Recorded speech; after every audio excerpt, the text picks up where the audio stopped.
Hello, beautiful souls, and welcome back to Sacred Balance Living. Today, we're tackling a deeply challenging and emotionally charged topic: navigating a child's depression. Many parents find themselves overwhelmed, feeling caught in a whirlwind of their child's emotions. We received a poignant question from a viewer, a mother who moved overseas with her high school-aged son a year and a half ago. And since then, her son has been profoundly struggling with depression. Her son expresses things like, "I hate classes. I want to quit school. My class is horrible. And, Mom, you treated me so badly when I was little." He constantly shifts his narrative, and this week, his mood seems better. He's attending classes and studying. This mother feels her son's true feelings are a constant enigma. Her question is heartfelt: "I'm so exhausted by being caught in my son's emotional swings. I want to know how to distinguish between attachment and true love. Please help me. This is a very common and understandable struggle. You were happy to have a son, and now you face this challenge. That's life, isn't it? What seems good can later bring great pain. And what seems bad can sometimes turn into a blessing. That's why getting caught up in the highs and lows of life's events is, in hindsight, quite foolish. Right now, your son is suffering from depression. Depression is an illness. You must think of him as a patient, not a normal person whose mind you can't understand. Your son has depression, and severe mood swings are a hallmark of this illness. When his condition is good, he might seem like an angel. But when it's bad, he might seem on the verge of suicide. Always keep in mind, my son is not well. When he says, "Mom, you abused me when I was little," just say, "Oh, my dear son, I'm sorry. Mom was foolish then." Don't feel genuinely guilty, but respond according to his state. If he says, "I want to die," you must say, "Oh, is that so? But you can't die, my son. How much Mom loves you." If he says, "I don't want to go to school," always accept it first. "Oh, is that so? You don't want to go to school? Studying is hard, isn't it? It feels that way now. But if you think about the distant future, wouldn't it be better to keep going? What will happen 10 or 20 years from now if you don't go to school? It might be good to think about that. Don't approach it with a, 'just quit,' or 'you must go' mindset. Because he is a patient, accept whatever he says, and then offer your loving advice without coercion or command. If he's upset about bad grades, tell him, good grades are good. But bad grades don't mean big problems in life. Everyone in the world goes to school, but when we rank them, from 1st to 60th in a class of 60, those ranks don't dictate your life's success. Doing well in studies is good, but not doing well doesn't mean life is a failure. Do your best, but don't get too hung up on the results.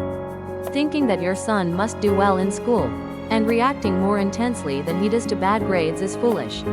Your son's health is paramount, not his studies. If a doctor recommends taking a leave of absence, prioritize his health.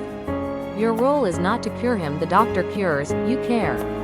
Caring means not only providing food and clothing, but also accepting his behavior and offering your heartfelt advice without forcing or reacting angrily. You get caught in his emotional swings because you treat his depression as if he were a normal person. Never forget, he is a patient.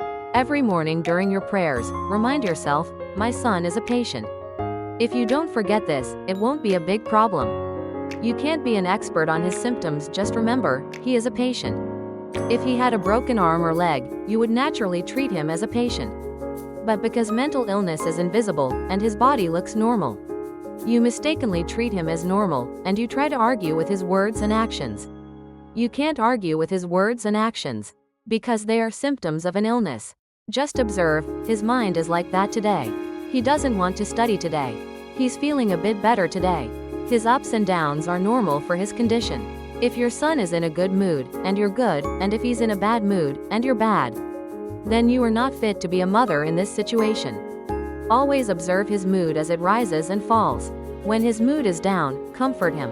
When it's up, just watch over him. From this perspective, the doctor treats, and you provide emotional support. When the time comes, he will either recover or find his own way.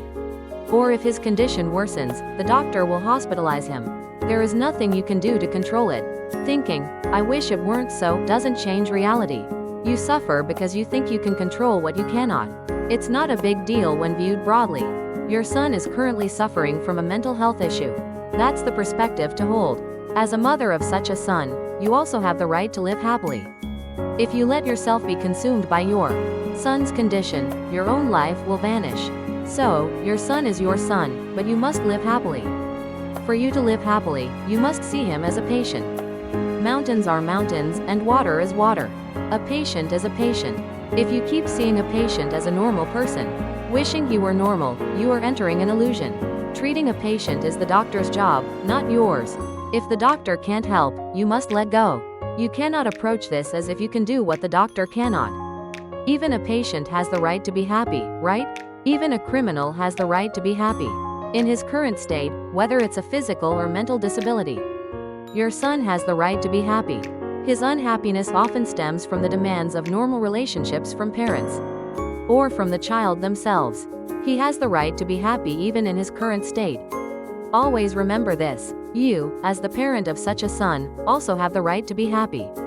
If you cling too tightly to your child, you will ruin both him and yourself. So, prioritize your own happiness first. What are your thoughts on this perspective? Share your experiences in the comments below.